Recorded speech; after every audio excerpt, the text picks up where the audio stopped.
Rádio Piauí.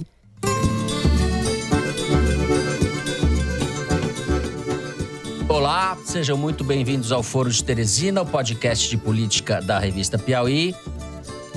Eu sei onde está o câncer no Brasil. Nós temos como ganhar essa guerra. Se esse câncer aí for curado, o corpo volta à sua normalidade. Estamos entendidos? Se alguém acha que eu tenho que ser mais explícito...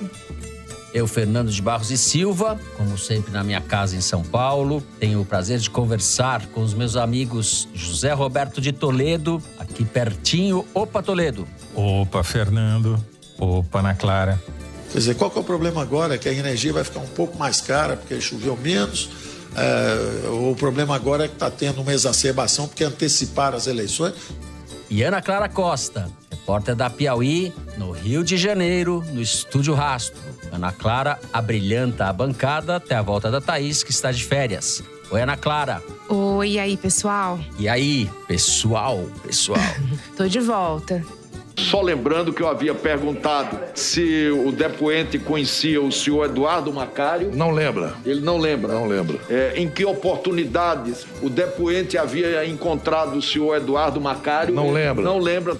Então é isso, abrimos o programa com a continuação da crise entre os poderes, que ganhou novos capítulos, mais tensos, mais preocupantes, mais caracteristicamente bolsonaristas na última semana. Na sexta-feira, quando estávamos indo para o ar e só por isso, o presidente encaminhou ao Senado um pedido de abertura de impeachment contra Alexandre de Moraes, ministro do Supremo Tribunal Federal.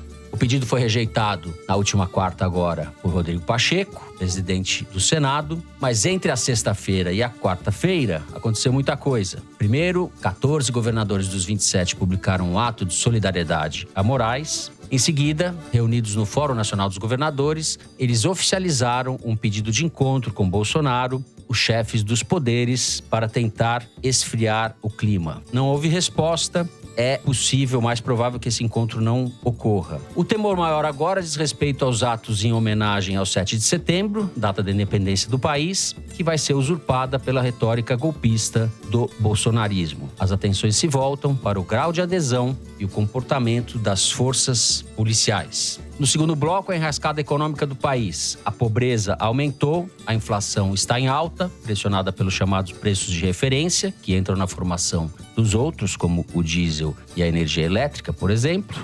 E as expectativas de crescimento do país foram revistas para baixo. Há uma briga dentro do governo sobre o que se deve fazer na economia daqui em diante. No terceiro bloco, a gente fala da pandemia. Apesar da falta de consenso entre especialistas e gestores públicos, a distribuição da terceira dose da vacina foi anunciada pelo Ministério da Saúde para setembro. Apenas 27% dos brasileiros tomaram, até agora, as 2 doses da vacina. A gente aproveita e fala também da CPI da Covid. A Ana Clara vai explicar pra gente porque a Piauí foi chamada de revista enxerida numa recente sessão do Senado. É isso, vem com a gente.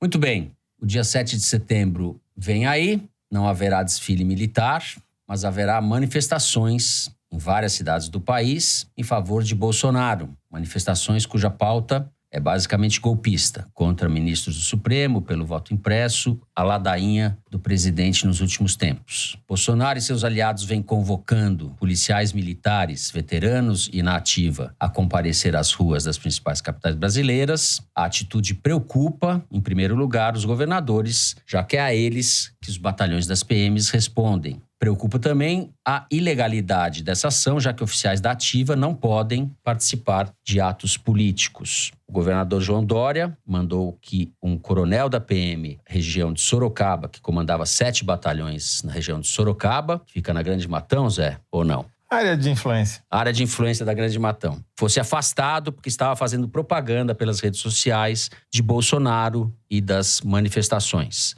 A gente já viu nos últimos meses um motim de policiais no Ceará e o comportamento completamente inaceitável da polícia pernambucana quando atacou manifestantes contrários ao governo sem nenhuma justificativa e de forma truculenta. José Roberto de Toledo, está se armando uma grande confusão. Por onde que você vai começar? Bom, Fernando, a gente tem que reconhecer que, diferentemente dos desfiles, das paradas fumacentas dos militares, né, do Exército, da Marinha e da Aeronáutica em Brasília, que viraram motivo de chacota, essa organização envolvendo policiais militares é mais preocupante. Porque são pelo menos 120 a 140 mil policiais que estão radicalizados, segundo 2 pesquisas usando metodologias diferentes feitas pelo Fórum Brasileiro de Segurança Pública. E são basicamente 120 mil a 140 mil pessoas armadas que topam fechar o Congresso, topam quebrar o Supremo, topam agir contra a democracia. Então isso é muito preocupante. Não vem de agora, vem já de alguns anos. Na verdade, o Bolsonaro surfou essa onda. Haja vista a quantidade de ex-PMs que ostentam o título de coronel, capitão, sargento, major, nos seus nomes na urna, né, que foram eleitos, estão lá no Congresso Nacional ou nas Assembleias Legislativas. E essa força, ela pode causar, sim, muita confusão. Porque se a gente pegar desde janeiro de 2020 até agosto desse ano, o Fórum Brasileiro de Segurança Pública já contabilizou pelo menos 17 casos de policiais, quase todos eles militares, reprimindo pessoas que falavam, se manifestavam contra Jair Bolsonaro. Na imensa maioria dessas vezes, reprimindo sem nenhuma razão, sem base legal, um abuso de autoridade. Pois bem, a convocação do coronel Alexander Lacerda para a manifestação do 7 de setembro, e depois a notícia de que outro deputado, também esse ostenta patente no nome, estava alugando 50 ônibus, supostamente, no interior de São Paulo, para levar PMs para a manifestação na capital. É preocupante. É preocupante, sim, porque são pessoas radicalizadas, antidemocráticas e armadas. Então, não dá para dizer que isso não preocupe. Tenho a impressão de que, se a gente for acreditar que essas pessoas têm intuitos golpistas de fato, o caminho mais perto para isso, mais fácil, seria que houvesse confusões, quebra da ordem em mais de um lugar, talvez São Paulo e Brasília, por exemplo, que justificasse o presidente baixar uma GLO, né, a chamada Garantia da Lei e da Ordem, que transfere o controle das polícias para o Poder Federal, tirando esse poder da mão dos governadores. Então, é um jogo de dominó, como a gente já falou outras vezes, em que uma peça pode derrubar várias outras, né? Do outro lado, do lado da oposição, você tem, diferentemente do que aconteceu com o Pazuello, que também cometeu uma ilegalidade ao subir no palanque do Bolsonaro, como o general da Ativa não poderia fazer isso, no Rio de Janeiro, e que o Exército vergonhosamente jogou para debaixo do pano, o coronel Alexander foi punido. Ele foi afastado das suas funções e está correndo o risco de ter uma punição mais grave, porque o Dória está pressionando o Comando-Geral da Polícia Militar de São Paulo a puni-lo, porque esses caras da Ativa, eles estão sujeitos a penas até de cadeia, se for o caso, entendeu? Sim, não é isso que você está cogitando de aposentá-lo, né? Você tem um grau grande. Agora, o fato é que o Pazuello ganhou uma promoção, ganhou um carguinho, foi para o Palácio Planalto e ninguém fala nada contra ele. Ou seja, o comando do Exército se desmoralizou. Resta saber o que o comando da PM vai fazer, porque eles também têm interesse em manter a hierarquia e garantir a lei e a ordem, porque senão, se a tropa radicalizada tomar o controle, o coronel não tem o que fazer, né? Tá então, certo. Essa é a grande diferença em relação ao que se falava até a semana passada sobre a participação dos militares das Forças Armadas nisso daí. Só queria registrar que quem deu a notícia de que o coronel estava mobilizando seus amigos foi o repórter Marcelo Godoy, do Estadão. É bom registrar o furo, porque ele foi muito importante. Muito bem. Ana Clara, cadê você, Ana Clara? Você conversou aí com várias pessoas do mundo policial. Tá tão preocupada quanto o Toledo? Olha, é difícil a gente pensar num lado bom dessa história, né? Mas para nossa sorte e pro, digamos, azar do presidente Jair Bolsonaro, tem duas questões em relação à PM que eu acho que elas merecem destaque. Uma é que, diferente das Forças Armadas, ela não é uma corporação ideológica. Ela geralmente apoia quem oferece melhores condições de trabalho, e esse apoio ele é muito diluído porque depende dos governos estaduais, né? Então, você pode ter governos estaduais que estejam agraciando aí a corporação com melhores condições, mais aparelhagem, melhores salários e tal. Então, isso entra nessa conta. Por exemplo, na eleição de 2018, a situação no país estava bastante radicalizada e polarizada. A PM de São Paulo, por exemplo, apoiou o Márcio França, que era um candidato do PSB, porque ele convocou uma coronel da PM para ser vice dele e estava oferecendo ali para os policiais muitas benesses. Então, eu acho que nesse ponto existe uma diferença. E é muito difícil a capacidade de organização de todos esses batalhões, de tudo isso. Então, se existe alguma coisa que joga a nosso favor, eu acho que é isso, em relação à polícia militar. Por outro lado, tem um ponto que é muito ruim, ainda nessa comparação com o Exército. É que, embora o Toledo bem tenha comentado sobre a não punição ao general Pazuello, o Exército costuma desencorajar e punir declarações políticas nas redes sociais de todos os membros da Força. Da ativa, exato. Na polícia, isso não acontece. Então, de novo, como o Toledo bem citou, Marcelo Godoy, repórter do Estadão, ele vem noticiando casos de PMs que se manifestam publicamente sobre esses assuntos e que, enfim, acaba não acontecendo nada, acaba nem repercutindo muito e tal, porque eles não costumam ser punidos por isso e é como se não dessem muita importância para isso. Só que com a radicalização da situação promovida pelo presidente Jair Bolsonaro, isso ganhou uma proporção, digamos, maior do que tinha no ano passado ou retrasado, onde já se via policiais da ativa postando nas redes sociais convocações e críticas a quem criticava o governo Jair Bolsonaro. Teve uma matéria, eu me lembro bem, em junho do ano passado, Bolsonaro radicalizando contra o Supremo já, em que foram planejadas manifestações contra o presidente e cabos da PM faziam post sobre cacetar a lomba nos manifestantes. Então, é uma situação que se agrava ali, mas que eu acho que com a ação dos governadores talvez seja mitigada, porque no final das contas o que eles querem é melhora no salário e nas condições de trabalho. Dito isso, conversando com alguns PMs que são fontes minhas, enfim, de muito tempo lá em São Paulo, não é que eles apoiem o governo Bolsonaro 100%. Óbvio que existe uma convergência de discurso, de uso da força e etc. Porém, eles acham que o Bolsonaro também prometeu muito para eles e não cumpriu nada, que a única coisa que eles conseguiram foi o regime diferenciado na reforma da Previdência, junto com as Forças Armadas. Certo. E que o governo federal poderia ter feito muito mais por eles por meio do Ministério da Defesa e do Ministério da Justiça e da Segurança Pública, e não fez. Então, não é que o Bolsonaro seja o governante perfeito para as polícias. Porém, a adesão desses grupos às fake news e aos grupos de WhatsApp que pregam que o Brasil está prestes a ser dominado por uma ameaça comunista é muito forte.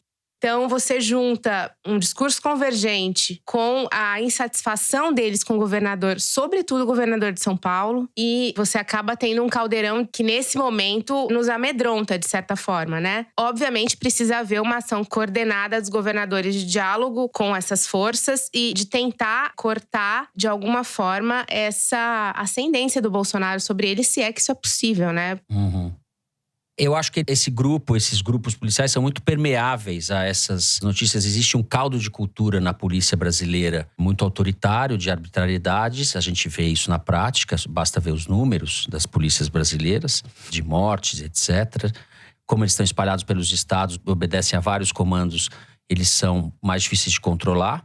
Queria acrescentar à nossa discussão a participação de outros grupos. Algumas lideranças do movimento evangélico estão convocando também para o ato, a começar pelo famigerado pastor Silas Malafaia. Não podemos ficar omissos nem sermos covardes nesse momento crucial, etc. Então, Fernanda, só vou fazer uma pequena observação sobre os PMs antes de entrar no Malafaia, que assim, embora a instituição PM não seja tão ideologizada quanto o Exército foi historicamente no Brasil, sempre se metendo na política, desde a proclamação da República e dando um golpe de Estado para tirar a monarquia, Os seus integrantes são, sim, ideologizados, porque eles defendem uma ideologia, que é a ideologia da violência, a ideologia da truculência contra os direitos humanos. Isso é muito presente na tropa, né?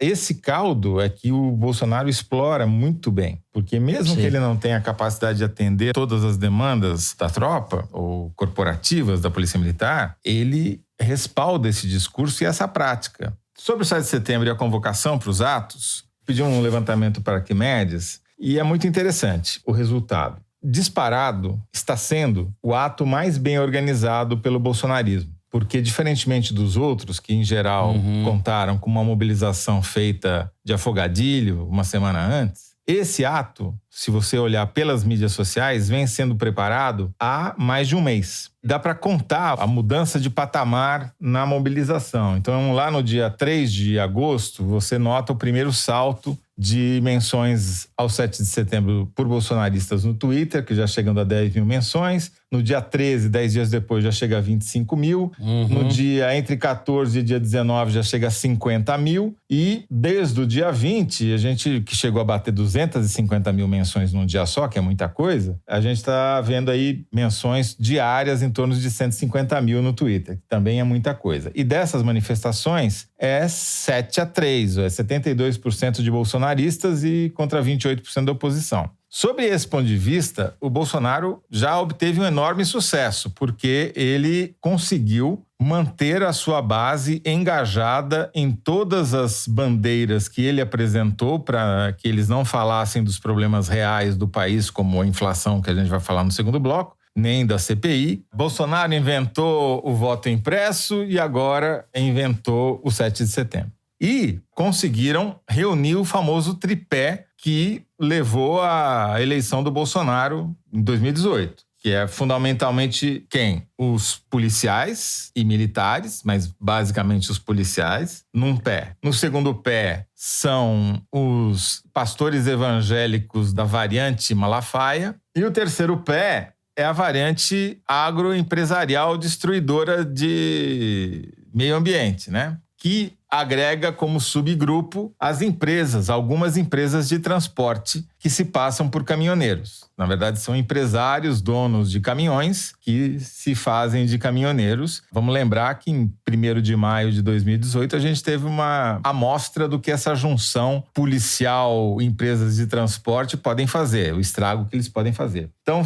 é esse tripé que está dando sustentação para essa manifestação do 7 de setembro, com outro fator que está ajudando o Bolsonaro, que é o seguinte: quem está capitaneando esse negócio são ou policiais ou deputados que já têm mandato. Aí tem o Coronel Tadeu, por exemplo, que já é deputado federal. Tem a Carla Zambelli, que é casada com um coronel. Coronel Aginaldo, eu adoro esse nome, Coronel Aginaldo. Parece nome de remédio. Personagem do Sai de Baixo. Esses caras estão fazendo isso não só por causa do Bolsonaro, eles estão fazendo isso porque eles vão ter dificuldades para se reeleger ou se eleger no ano que vem. Só para pegar um exemplo, isso está no artigo que foi publicado essa semana no site da Piauí pelo Renato Sérgio, do Fórum Brasileiro de Segurança Pública, e pelo Marco Antônio Carvalho Teixeira, professor da Fundação Getúlio Vargas.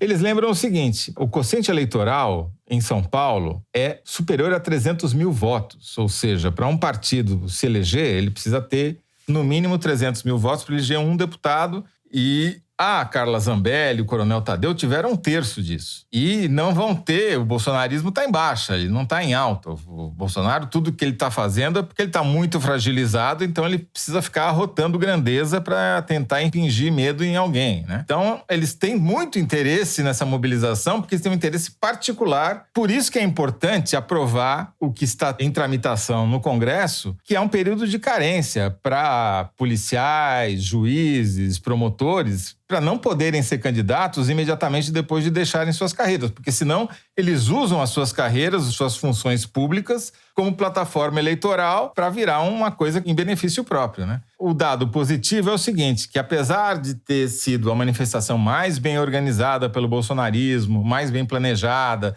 deles terem conseguido reunir 3 eixos diferentes de manifestantes para convocar essa manifestação, se você comparar com o volume de posts antes da maior manifestação anti-Bolsonaro que houve, nós ainda estamos a 1/4 do que foi. eles já conseguiram outra vitória. Conseguiram tirar a CUT, o MST e o MTST da Paulista e jogá-los para o Anhangabaú, sob o pretexto de que poderia haver conflito entre manifestantes. A Paulista é muito mais fácil de você preencher e causar a ilusão ótica de uma grande manifestação, porque ela é muito mais estreita e vai ser feriado 7 de setembro. Vai ter paulistano lá querendo ouvir música, andar de skate, passar de bicicleta, e todos eles visualmente vão contar como bolsonaristas. E o Vale do Anhangabaú, para onde foram empurrados os anti-bolsonaristas, é muito mais largo. Vai ser uma lavada visual. Onde foi realizado o maior comício pelas eleições diretas em 1984. Depois de meses e meses de acúmulo de forças, de outros protestos, para que aquilo ganhasse força e chegasse lá. Você começar pelo Anhangabaú não é uma boa ideia. Bom, antes de passar para Ana Clara, Zé, não um reparo, mas um comentário sobre o que você disse. Entre as forças que se aglutinaram em torno de Bolsonaro, está ausente a força Sérgio Moro, o lavajatismo, que mobilizou muito esse sentimento das classes médias, de revolta contra a corrupção, etc. Então, de fato, tem evangélicos, tem policiais / militares e tem a parte sinistra do agro, digamos assim. Ana Clara, temos muita coisa para falar ainda das movimentações da oposição, especificamente do Lula, que foi ao Nordeste, fez ali uma viagem, um pinga-pinga em vários estados do Nordeste, discursou em todos, enfim, teve uma agenda bastante intensa e no meio dela se reuniu com o ex-governador Cid Gomes, do Ceará, e com um dos pré-candidatos do PSDB à presidência da República, o senador Tasso Gereissati. Algo a dizer sobre isso? Bom, o movimento do Lula dessas últimas semanas, ele vem numa crescente de diálogos, né, com todas as forças políticas, inclusive do PSDB. Ele se encontrou com o Fernando Henrique e agora com o Tasso. Foi um encontro a pedido do Lula, né, especificamente os encontros com o Cid e com o Tasso. E eu acho que tá, assim, tudo dentro do plano do Lula de se colocar como a força aglutinadora para as eleições do ano que vem, tentando se distanciar um pouco do discurso só da esquerda e tentando amealhar ali, se não apoio, ao menos uma possibilidade de diálogo, né? Como é no caso do PSDB, que tem dito que terá candidato no ano que vem, né? Sendo o Tasso um dos nomes que pretende disputar as prévias junto com o João Dória e o Eduardo Leite. Embora eu ache que depois do apoio do Fernando Henrique ao nome do João Dória esta semana, o Tasso não deva continuar nessa corrida ali internamente. Mas, de qualquer forma, é o Lula continuando na sua estratégia desde o início do ano de diálogo e de se colocar como o candidato capaz de mobilizar diferentes forças políticas contra o bolsonarismo. O que ajuda o Lula, de certa forma, é o contexto econômico. Ele está no Nordeste, ali num momento em que a população está extremamente prejudicada pelo desemprego, pela falta de auxílio, pela fome. Nada disso entra na conta dele, né? Para não ficar também parecendo que é o fim do mundo, não é que vai ter um golpe no dia 7 de setembro que esteja marcado, os caras vão ocupar o Senado e a Câmara e bater nos ministros do Supremo. Não é assim que as coisas funcionam. O que, na verdade, o que está mostrando essa situação é que o Bolsonaro, ele está indo cada vez mais para o lado de melar o jogo, não de disputar o jogo. A gente fica falando sobre eleição porque o calendário diz que tem eleição e os políticos da oposição estão se articulando para chegar com força na eleição. Mas o Bolsonaro faz tudo menos isso. Ele não está dando sinais de que esteja apostando na via eleitoral. Ou é do jeito que ele quer, com as regras que ele quer, que são absurdas, ou ele não brinca. Eu acho que ele está querendo furar a bola. Concordo com você. E você, ouvinte, de tudo que o Toledo disse agora, pode ficar tranquilo, porque então não teremos, depois de 7 de setembro, o Foro de Aparecida, em vez do Foro de Teresina, apresentado por Weintraub, com a Damares no lugar da Ana Clara e o Ernesto Araújo no lugar do Toledo. Bom, a gente termina o primeiro bloco assim. Vamos falar do drama da economia brasileira e o impacto disso na política. A gente já volta. O mercado de bicicletas elétricas no Brasil cresceu mais de 28% em 2020. Cada vez mais, veículos alternativos estão fazendo parte do dia a dia dos brasileiros. O iFood quer ser parte dessa mudança. Até 2025, metade das entregas da empresa vão ser feitas em modais não poluentes. Desde o ano passado, entregadores parceiros têm acesso a bikes elétricas e convencionais por meio do projeto iFood Pedal, uma parceria com a Tembici. A gente realizou aqui mais de 500 mil de entregas nessa parceria. Tomás Martins, CEO da Tembici. E além disso, acho que os nossos clientes, 5 entregadores, 5 entregadoras, também têm visto um benefício muito claro no projeto. O iFood também está investindo na compra de créditos de carbono no mercado voluntário. Luiz Felipe Adaime, fundador da parceira Moss, explica como funciona. A gente selecionou projetos de conservação da Amazônia que geram esses créditos e o iFood comprou. Agora, quando as pessoas recebem uma entrega, o iFood já compensou e está ajudando na conservação da Amazônia. Pensando em compensar e entregar mais para o meio ambiente do que se consome dele, o iFood também tem investido em motos elétricas. Para saber mais, acesse institucional.ifood.com.br/nossos-compromissos. Vamos usar a mesma inovação e tecnologia que guiam o nosso negócio para fazer um futuro diferente.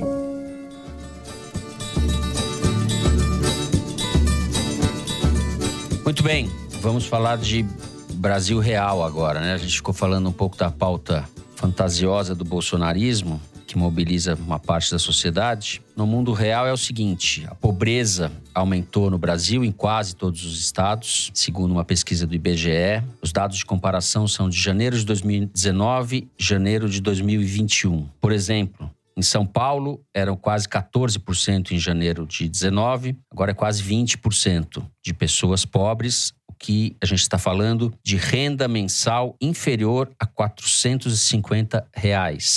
É pobreza mesmo. Rio de Janeiro, quase 17% em 19, quase 24% agora. E o Distrito Federal foi o que disparou, eram 13% em 19, quase 21% de pobres agora. Junto com isso, a gente tem a situação de descontrole, não sei se a gente pode falar da inflação, mas o IPCA dos últimos 12 meses está em quase 10%, é 9,3%. Em algumas capitais, o acumulado dos últimos 12 meses já entrou na casa dos 2 dígitos, né? Fortaleza, Porto Alegre, Goiânia, onde essas projeções estão sendo feitas para agosto, a inflação já superou a barreira dos 2 dígitos. Essa inflação, como vem sendo dito, está muito impactada pelo preço dos alimentos e agora também pelos preços administrados, como o diesel e a energia elétrica. Além disso, Ana Clara, a expectativa de crescimento foi revista para baixo, né? A gente tem um cenário aí bastante turbulento. Você que entende dessas coisas, queria que você começasse falando um pouco desse quadro econômico preocupante e das brigas que eu sei que você está sabendo dentro do governo à luz desses dados ruins que são apresentados pelo Brasil no momento.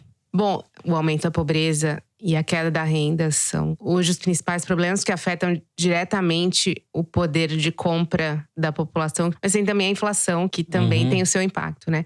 E sobre isso é curioso porque tem uma intersecção política interessante. A gente está vivendo um momento de alta dos preços das commodities, né, no mercado internacional. E o Brasil é um grande exportador de commodities, sobretudo commodities agrícolas, soja e tudo mais. Então, com essa alta, em tese, o que deveria acontecer? O Brasil vendendo muito suas commodities com preço alto, a gente deveria conseguir valorizar o real frente ao dólar em razão da quantidade de dólares que a gente está negociando por conta dessa venda das commodities.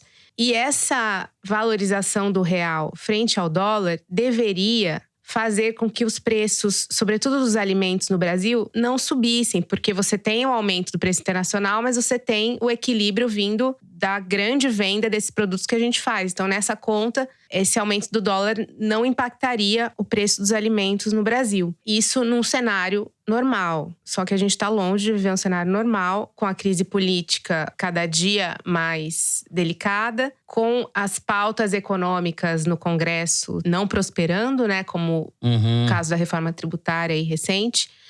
E a condução da política fiscal, que apesar do ministro Paulo Guedes, dito liberal, pregar o controle das contas públicas, etc., a situação fiscal não está muito alvissareira. o que acontece? O equilíbrio que poderia vir dessa balança comercial da venda desses produtos lá fora não está acontecendo por fatores internos. E isso está gerando uma grande confusão dentro do governo, dentro da equipe econômica, rusgas entre a equipe econômica e o Banco Central, Jair Bolsonaro super descontente com o rumo das coisas, porque sempre tem problema ali na equipe econômica, e se não tem, o ministro cria, né, com alguma declaração completamente fora de lugar. Mas o que está acontecendo agora é o seguinte: o Paulo Guedes e o Roberto Campos Neto, presidente do Banco Central, sempre tiveram uma relação quase de amizade ali, se conhecem há muito tempo. Foi o Paulo Guedes que sugeriu o nome do Roberto Campos para o Banco Central.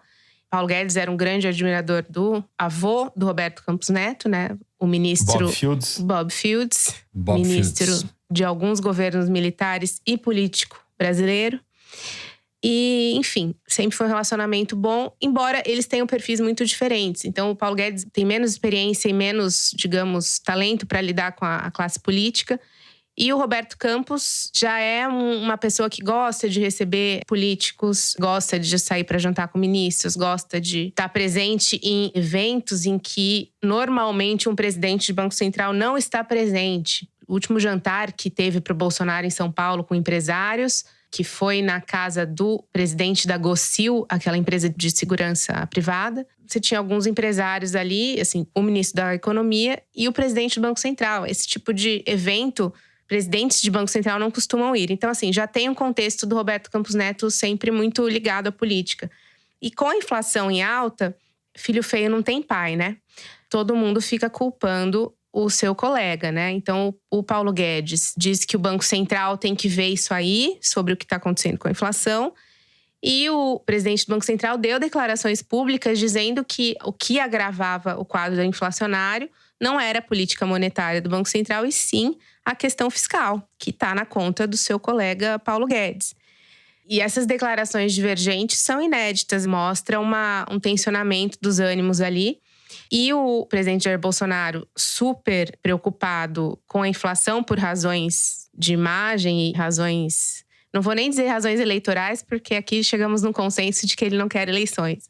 Mas razões de viabilidade política. Exato. Porque sem apoio popular, nem golpe ele consegue dar, né? Então, o presidente Jair Bolsonaro tem cobrado tanto Paulo Guedes quanto o Roberto Campos desse aumento inflacionário. E também está super descontente porque o Roberto Campos também deu outra declaração que não só irritou o Paulo Guedes, mas irritou o Bolsonaro também, porque ele falou de risco político impactando a inflação. Então, ele se indispôs com todo mundo nesses últimos dias. E justamente na semana em que o Supremo ia deliberar sobre a autonomia do Banco Central, né, que permite que o presidente permaneça como chefe do Banco Central por um período que independe de governos, né? Então, ele não poderia ser um mandato fixo que muda no meio dos mandatos presidenciais. Sim. E não no início, né? Então, isso acaba dando mais autonomia para a política monetária. E isso acabou não sendo decidido pelo Supremo essa semana, e já havia ali rumores na equipe econômica e no Palácio Planalto que o Bolsonaro, se ele pudesse, ele voltaria atrás nisso. Tamanho descontentamento dele em relação à condução da política monetária e da inflação. Eu acho que o Campos Neto aí vai entrar na manifestação como comunista. Vamos falar que ele é comunista agora, Zé. Então, Fernando, qual o problema de ter mais um aumentozinho aí no preço da energia elétrica? Qual o problema? Qual o problema, né? Como disse aí o nosso sensível Paulo Guedes, né? Só para dar uns números aqui do que ele acha que não é problema e de que danem-se as pessoas que não são milionárias como ele, né? A gasolina, desde 2015, quando essa brincadeira começou, dobrou, né? Tá chegando a R$7 agora e nos 12 meses já subiu 40%. 40%.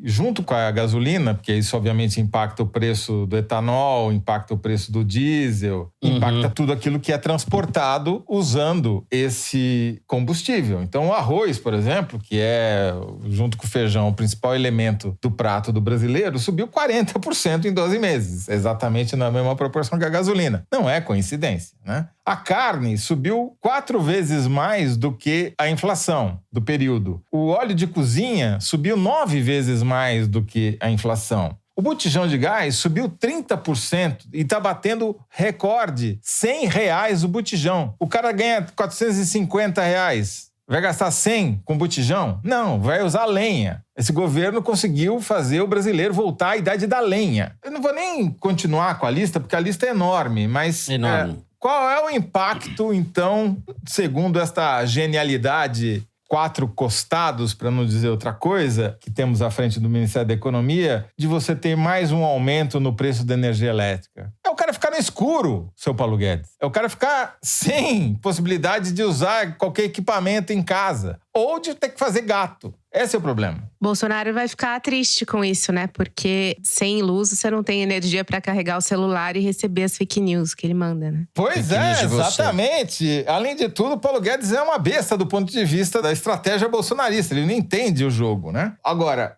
como a Ana Clara muito bem explicou, você tem componentes macroeconômicos, etc., que a gente não se aventura a tentar explicar, mas tem um componente fundamental, que até o Roberto Campos Neto é capaz de enxergar. Ou seja, até parte da Faria Lima é capaz de enxergar. A crise não é crise política, chama-se crise Bolsonaro. É uma pessoa. A crise é uma pessoa. Você tira essa pessoa, não é que a crise vai desaparecer, mas ela melhora muito, né? Porque até o Mourão é melhor do que o Bolsonaro. Então, o problema é que não tem estabilidade econômica sem estabilidade política. A gente fala isso desde que esse programa existe, toda semana. Infelizmente, não conseguimos convencer ninguém na Faria Lima disso até agora, né?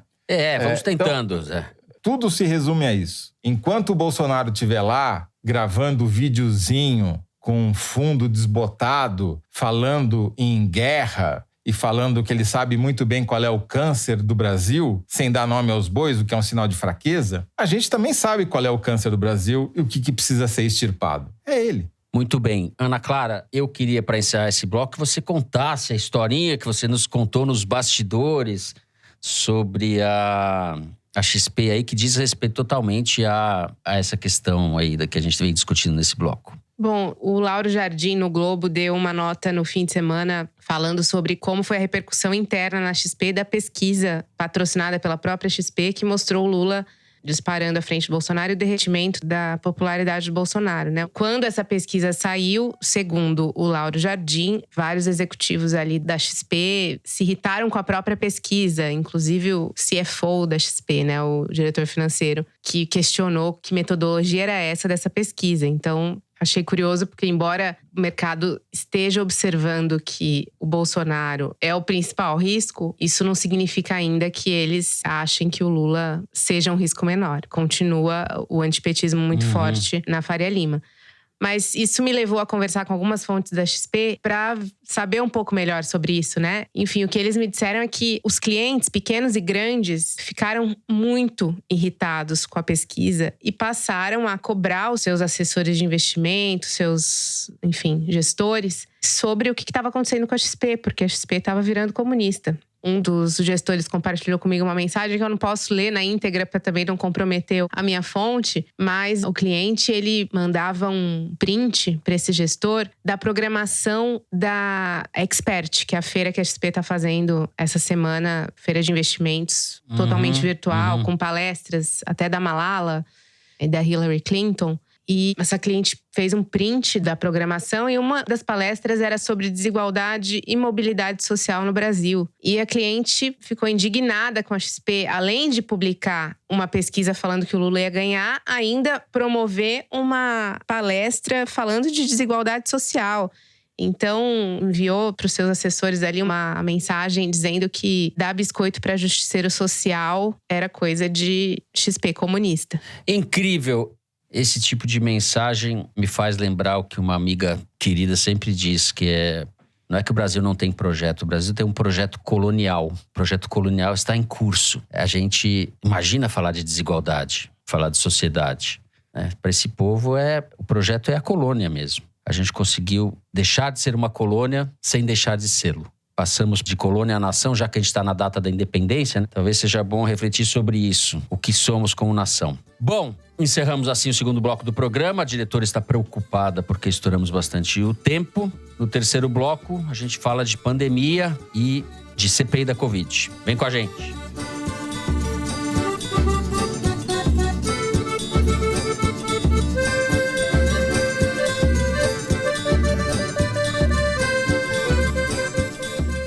Muito bem. Em torno de 61% dos brasileiros já tomaram a primeira dose da vacina, 26% as 2 doses ou a dose única. O governo federal anunciou essa semana, Toledo, que vai começar agora em setembro a vacinação da 3ª dose para pessoas com mais de 70 anos ou com imunossupressão. A partir do dia 15 de setembro. O governo de São Paulo também tomou uma medida, mas baixando um pouco a faixa etária, né? Como é que você, que é o nosso especialista em assuntos epidemiológicos e covidísticos, para falar com o Moderico Paraguaçu? Eu ainda vou ser processado pelo CRM por conta desses seus elogios, Fernanda, mas vamos lá. Zé, tem muito médico para ser processado na sua frente, viu? Osmar Terra, tá? Isso é verdade, isso é verdade. Então, assim, primeiro foi o Dória que anunciou que a partir do dia 6 de setembro as pessoas com 60 anos ou mais em São Paulo poderiam tomar a 3ª dose. E daí o Ministério da Saúde anunciou que a partir do dia 15 de setembro todos os brasileiros com mais de 70 anos e pessoas com problemas como câncer, por exemplo, ou que fizeram transplante, poderão receber a dose de reforço a partir do dia 15. Bom, e além disso também foi diminuído o intervalo entre as doses de quem tomou Pfizer ou AstraZeneca. Eu diria que talvez a maior parte, se não a maioria dos epidemiologistas, imunologistas, defende que a prioridade não é a 3ª dose, mas sim você imunizar totalmente, ou seja, com 2 doses, toda a população. Por quê? Porque isso diminuiria a taxa de transmissão e de espalhamento do vírus. E essa é a prioridade, né? O Brasil fez uma estratégia diferente de quase todos os outros países que fizeram a 1ª e a 2ª dose caminharem muito juntas.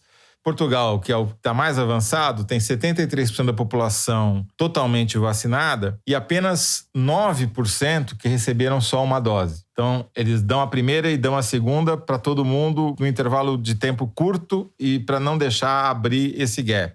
E assim você pode pegar Singapura, Catar, Espanha, Uruguai, Dinamarca, enfim, todo mundo seguiu mais ou menos essa mesma proporção. No Brasil, há um buraco enorme. Tem apenas 27% da população totalmente vacinada e uma parcela maior, de 34%, que só tomou a 1ª dose. Para que mais pessoas recebessem pelo menos uma dose, eles atrasaram a 2ª dose e distribuíram a 1ª dose para mais gente. Qual que é o problema? O problema chama-se variante Delta. Essa variante está diminuindo a eficácia das vacinas. Todos os papers que eu li até agora confirmam que essa variante tem uma facilidade de infecção maior. Não é que as vacinas sejam ineficazes, longe disso, ainda elas são muito importantes. Porém, elas são menos eficazes contra a Delta do que eram contra a variante original do vírus, né? Contra a cepa original do vírus. Qual que é o problema, então? A gente prioriza aqueles que estão mais vulneráveis, os idosos, que já estão aumentando muito, por exemplo, em proporção de internados e mortos em alguns lugares, como no Rio de Janeiro, ou a gente bloqueia a transmissão do vírus tentando vacinar com 2 doses todo mundo? Esse é o dilema, porque não tem dose suficiente. Eu acho que a gente está pagando um preço de ter feito essa 1ª dose para todo mundo e ter atrasado a 2ª dose. E, infelizmente, eu temo que à medida que a variante Delta se alastrar por mais lugares, a gente comece a ver uma 3ª onda preocupante, como já começamos a ver em algumas dessas cidades. A gente está pagando vários preços. Ana Clara, enquanto isso, na CPI, você acompanhou aí o depoimento do diretor do... Como é que chama esse banco? FIB? FIB Bank. Lorota Bank, segundo os senadores. Porque FIB, em inglês, quer dizer mentira. E aí, na hora, eles inventaram ali o... Você acompanhou o depoimento do diretor do FIB Bank, o Lorota Bank. Parece que nem é bank, né? Não é. Bom, enquanto a pandemia não parece ter fim, a CPI está se encaminhando para o final e está ouvindo mais gente ligada a todo o esquema da Covaxin, que é a vacina indiana que foi quase adquirida pelo governo Bolsonaro em condições altamente suspeitas, né? Para que esse contrato pudesse ser assinado pelo Ministério da Saúde e por essa empresa precisa, esse contrato tinha que ser lastreado por uma garantia. Isso é uma exigência do Ministério da Saúde. É um seguro, né? Uma espécie de seguro. Uhum. Então, o Ministério da Saúde ele exige que isso seja aplicado aos seus contratos. E a Precisa, do Francisco Maximiano, em vez de contratar um seguro padrão num banco ou numa seguradora, conforme as regras do Ministério da Saúde, ela foi procurar uma seguradora independente. Não é um banco, não é uma seguradora, não é registrada nem como banco nem como seguradora, mas que é uma empresa que oferece garantias fidejussórias, que são cartas-fiança. E para ela oferecer essas cartas-fiança, ela precisa ter um patrimônio que lastreie, né, essas garantias que ela está oferecendo. Geralmente, o uso principal dessas garantias fidejussórias é para o mercado de imóveis.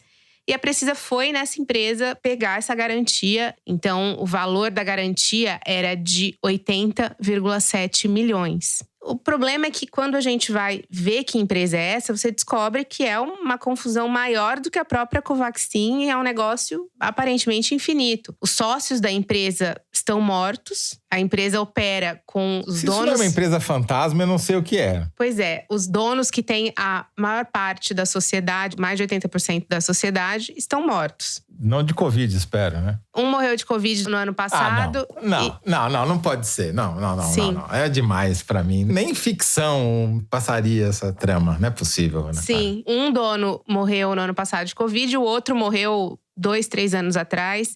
Mas a questão é, esses caras não eram donos, coisa nenhuma. Eles eram laranjas, porque o primeiro que morreu morava num bairro super simples de São Paulo, deixou… muitos filhos, todos eles sem dinheiro. Tanto que quando eles foram fazer o inventário do pai, pediram a gratuidade da justiça porque estavam todos desempregados. E o que morreu de Covid tampouco era um grande empresário, era um comerciante. E aí a outra participação na sociedade, ela tem como procurador, como representante legal, advogado de Brasília chamado Marcos Tolentino, que foi uma figura nova que surgiu aí ao longo da CPI. Até a Piauí fez uma matéria grande sobre ele. Quando ela diz Piauí, leia-se Ana Clara Costa. Ana Clara Costa. Ou seja, essa empresa que ofereceu a garantia é completamente irregular. E esse dono oculto dessa empresa, que não está no quadro societário porque os sócios morreram, ele está como procurador, é o dono de fato da empresa de garantias e ele é um amigo muito próximo ao deputado Ricardo Barros. Então, é o deputado Ricardo Barros com mais um tentáculo ali na confusão da Covaxin. Barros, que é amigo do dono da Precisa. Quer dizer, o que liga a Precisa, que foi quem intermediou a compra, com a empresa que dá a garantia da compra, é o Ricardo Barros. Sim. Coincidência, né? Na verdade, até a gente conta isso um pouco na matéria, e isso também ficou claro ontem no depoimento desse diretor desse Fibbank, que, na verdade, não era diretor coisa nenhuma, porque ele não conseguia explicar muitas das coisas que aconteciam lá dentro. Então, claramente, era uma pessoa que não estava participando de tudo. A questão é que, na CPI ontem, soube-se que esse Fibbank também forneceu garantia para uma outra negociação do Ricardo Barros com a Precisa, que foi a venda dos testes rápidos, que também foi garantida pelo Fibbank. Então, o que a reportagem da Piauí mostra e esses desdobramentos de ontem na CPI é que é um grupo que vinha agindo junto em contratos com o Ministério da Saúde há algum tempo, não foi agora, na Covaxin, que eles se conheceram. Existe um padrão de atuação deles. O ponto mais curioso de todos é que essa empresa, esse Fibbank, ele diz ter um capital social de 7 bilhões e meio. E todo esse capital social, segundo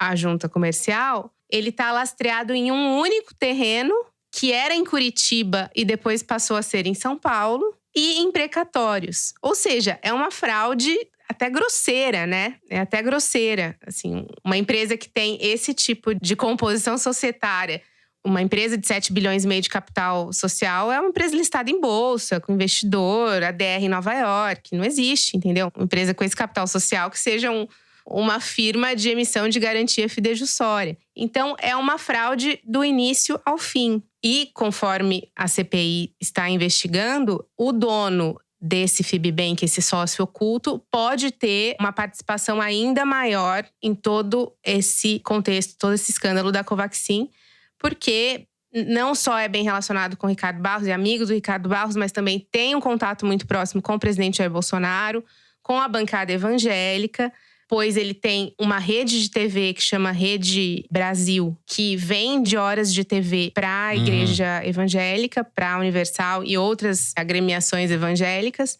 Então, é um empresário que tem negócios, digamos, nebulosos com diversas figuras da República e diversos grupos políticos. Bom, com este relato minucioso e esclarecedor dessa, como diria o Renato Russo, festa estranha com gente esquisita, a gente encerra o terceiro bloco do programa e vamos agora então para o momento Kinder Ovo.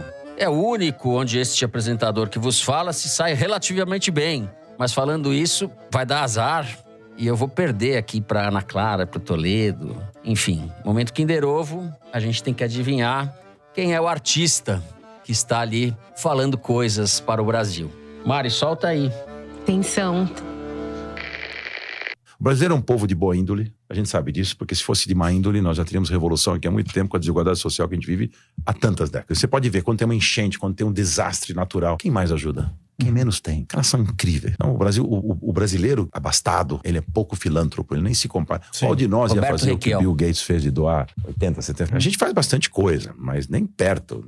Você não vai chegar nem a 5% do teu patrimônio que você dá. A gente é egoísta. Essa é a coisa, de levar vantagem, da malandragem, da esperteza. Culturalmente, a gente falta muita educação, né? Então, um país onde levaria décadas pra gente mudar isso, pra gente virar uma Coreia. O que a Coreia fez com a educação lá? Que os orientais são organizados, disciplinados. E o brasileiro é desinteressado, sabia? Muitos são.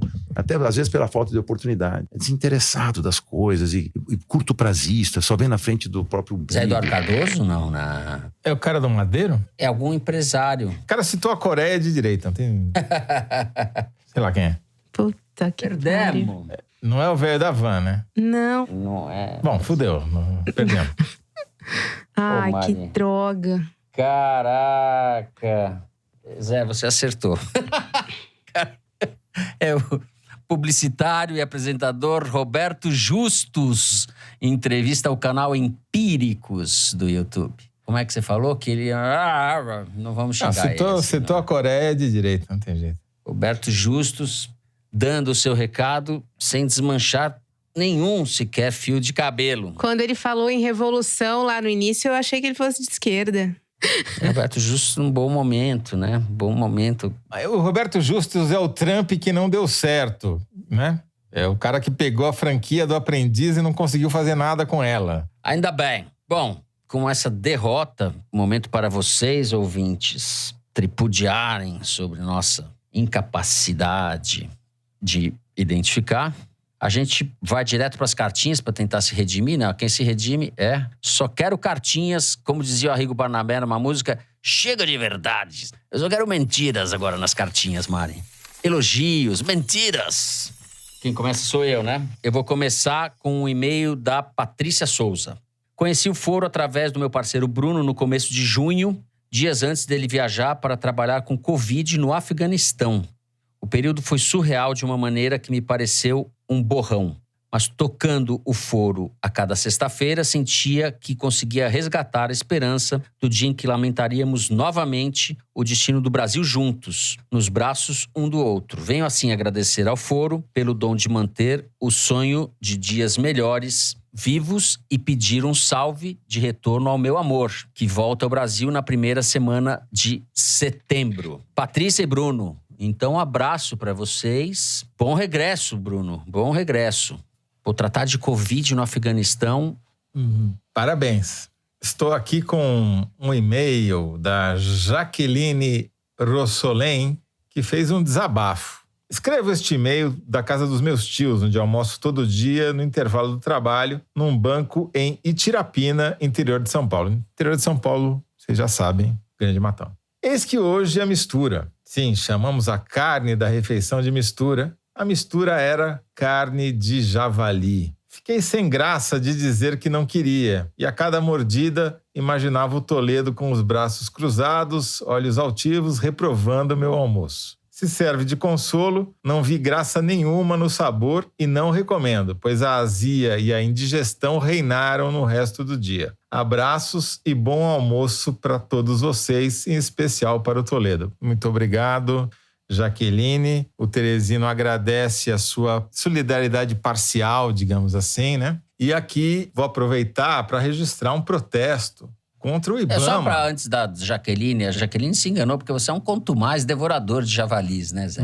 Não, imagina. Eu sou um simpatizante da causa. E por isso que eu vou protestar contra o IBAMA, que mandou abater 227 javaporcos no norte de Minas Gerais e ainda multou o criador em R$47 mil, segundo reportagem da Renata Evangelista em O Tempo, o jornal mineiro.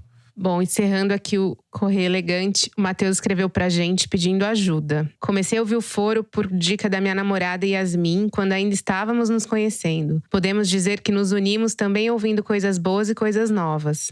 Acontece que de uns tempos pra cá, a nossa harmonia em torno do foro vive uma crise. Os comentários que faço acabam atrapalhando ela a escutar vocês com toda a atenção. Peçam, por favor, que Yasmin não desista de escutar o programa comigo, enviando a ela desculpas pelos meus comentários totalmente irrelevantes, ele pede. Mas só prometo silêncio absoluto durante o Kinder Ovo, ok? Abraços. Matheus, querendo a nossa ajuda no relacionamento aqui. Yasmin, eu aposto que os comentários do Matheus enriquecem muito as nossas bobagens. Então você... Nem que seja para você contestar. Falar, Matheus, que bobagem é essa que você está falando, rapaz? Deixa o Matheus falar, Yasmin. Ou então guarda a briga para depois do foro.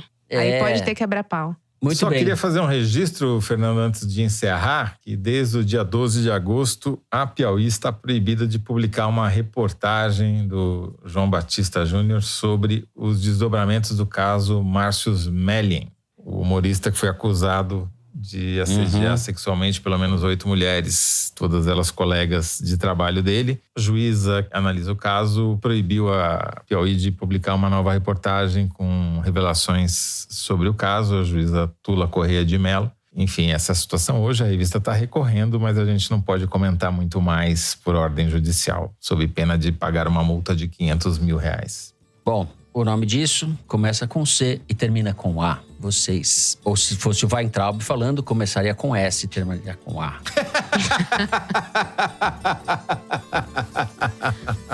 Tá certo? Começa com S e termina com URA. Muito bem, a gente encerra assim o programa de hoje. Se você gostou, não deixe de seguir a gente no Spotify, no Apple Podcast ou na Amazon Music. Favoritar no Deezer e se inscrever no Google Podcast, no Castbox e no YouTube. Assim você fica sabendo das novidades, dos episódios especiais e das edições extras. O Foro de Teresina é uma produção da Rádio Novelo para a revista Piauí, com a coordenação geral da Paula Scarpim. A direção é da Mari Faria, a produção é do Marcos Amoroso. O apoio de produção é do Renan Suquevicius, a edição é da Cláudia Holanda e do Thiago Picado. A finalização e a mixagem são do João Jabassi, que também é o intérprete da nossa melodia tema, composta por Vânia Salles e Beto Boreno. A Mari Faria também edita os vídeos do Foro Privilegiado, o teaser do Foro que a gente publica nas redes da Piauí. A nossa coordenação digital é feita pela Kelly Moraes e pela Juliana Jäger. A checagem do programa é do João Felipe Carvalho. Foro de Teresina foi gravado nas nossas casas e no Estúdio Rastro com o Dani Di. Eu me despeço então dos meus amigos José Roberto de Toledo. Tchau, Toledo. Tchau, Fernando. Acho que tchau a gente ainda pode falar, né? Pode falar. E Ana Clara. Tchau, Ana Clara. Tchau, gente. Até a próxima. Tchau, Toledo. Tchau, Fernando. Tchau, Ana. É isso, gente. Se cuidem. Até a semana que vem.